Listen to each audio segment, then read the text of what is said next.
Assalamualaikum warahmatullahi wabarakatuh. Perkenalkan, nama saya Khor Habibah. Saya dari kelas 11 Otomasi 3. Saya akan mempresentasikan resume pembelajaran hari ini. Di dalam resume pembelajaran hari ini terdapat banyak materi. Materi yang pertama adalah Quality Perception Enrichment atau pengayaan persepsi kualitas. Persepsi itu adalah suatu hal yang harus kita wujudkan dalam membuat suatu produk. Yang pertama itu terdapat kualitas atau produk yang kita hasilkan itu baik dan bagus. Yang kedua itu cost atau biaya, yaitu adalah biaya yang kita hasilkan itu terjangkau untuk konsumen. Yang ketiga itu delivery atau pengiriman, yaitu pengantaran barang kepada konsumen itu dengan aman dan tidak mengalami kerusakan sedikit pun. Yang keempat itu safety, nature friendly, atau barang yang kita hasilkan itu ramah lingkungan atau tidak mencemari lingkungan. Dan yang terakhir itu adalah moral responsibility, atau produk yang kita hasilkan itu berguna. Selanjutnya, kualitas tidak terjadi secara kebetulan.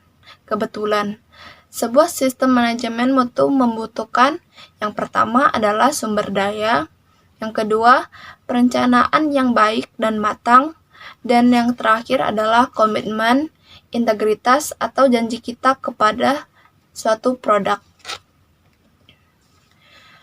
Persepsi berjasa yang bermutu.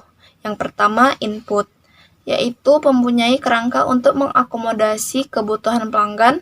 Yang kedua, proses, yaitu mampu mengakomodasi dengan standar berjasa yang wajar dan memenuhi persyaratan pelanggan. Yang ketiga adalah jasa yang mampu memberikan persepsi positif dari pelanggan. Faktor pengaruh dari quality control yang pertama adalah kemampuan pengolahan, yang kedua spesifikasi yang valid, yaitu tidak berubah-ubah. Yang ketiga, ketidaksesuaian yang diperoleh. Maksudnya dalam bekerja pasti seringkali terjadi ketidaksesuaian, seperti barang yang kebesaran atau kekecilan, atau komponen yang sering rusak, dan lain sebagainya. Dan yang terakhir adalah anggaran mutu. Tujuan mutu itu ada dua. Yang pertama adalah zero incident, dan yang kedua adalah zero effect. Maksudnya adalah untuk menghindari kerusakan. Sedangkan jenis quality control juga ada dua. Yang pertama adalah quality control internal, dan yang kedua quality control eksternal. Metode pengendalian mutu. Yang pertama, jaminan kualitas. Metode ini mencakup kegiatan seperti pengembangan, desain, produksi, servis, dan produksi. Yang kedua, pengujian kegagalan, yaitu metode ini melibatkan pengujian suatu produk sampai gagal. Yang ketiga, kontrol statistik, yaitu hampir semua perusahaan manufaktur menggunakan kontrol statistik.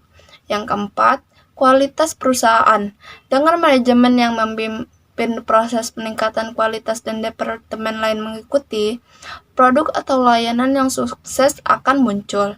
Dan yang terakhir adalah total quality control, yaitu ukuran yang digunakan dalam kasus di mana penjualan menurun meskipun penerapan teknik kontrol kualitas statistik atau peningkatan kualitas.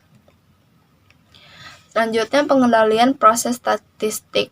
Yang pertama itu adalah checksheet atau lembar periksa, yaitu adalah alat untuk mengumpulkan dan menyusun data terkait masalah yang terjadi.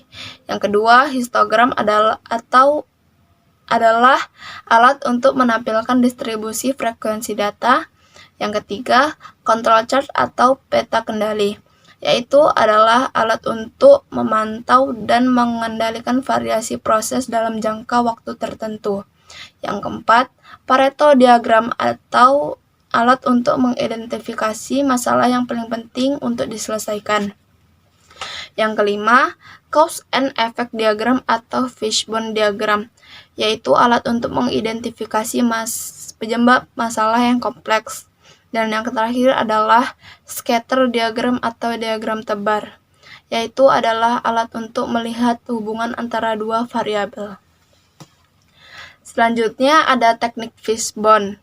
Ini adalah teknik fishbone dari pembuatan jam digital, yaitu salah satu masalahnya adalah permukaan potongan yang tidak rapi dan bergelombang.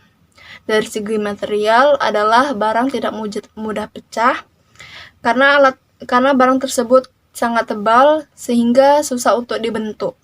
Jadi nilai potensinya adalah 4 atau lumayan beresiko. Sedangkan dari segi money atau uang adalah sumber dana terbatas karena saya sendiri masih pelajar. Selanjutnya, man atau pekerja itu bisa tidak fokus dan tidak terampil karena mungkin dia baru pertama kali melakukannya. Selanjutnya, mesin atau alat yaitu melubangi mesin dengan handbor, dan yang terakhir metode yaitu teknik pengerjaannya masih manual. Selanjutnya ada problem, penyebab, solusi, dan akar permasalahan dari pembuatan jam digital. Problemnya adalah permukaan potongan tidak rapi dan bergelombang. Penyebabnya adalah pekerja yang kurang terampil dan tidak fokus. Solusinya adalah lakukan latihan pemotongan benda kerja dengan berulang kali pada benda dummy. Dan akar permasalahannya adalah tidak ada keinginan untuk berlatih dengan baik.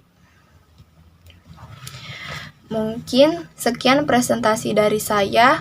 Mohon maaf atas segala kesalahannya. Terima kasih. Wassalamualaikum warahmatullahi wabarakatuh.